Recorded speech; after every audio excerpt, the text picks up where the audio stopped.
Nagsimula sa simple na pasulap-sulyap, nagpapapansin sa'yo.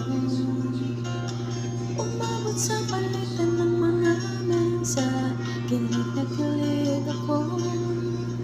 Kamusta, kain na, hello, magandang umaga.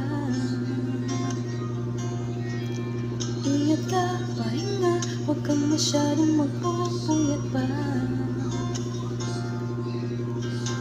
Naramdaman ang puso na dahan-dahan akong nahulog sa'yo.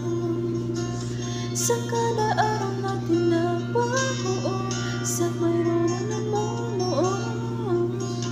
Ngunit di ko na alam kung ano patutunguhan.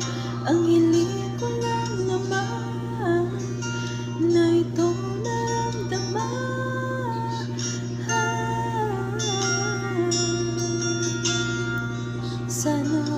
Sana naman ay mapagbigyan na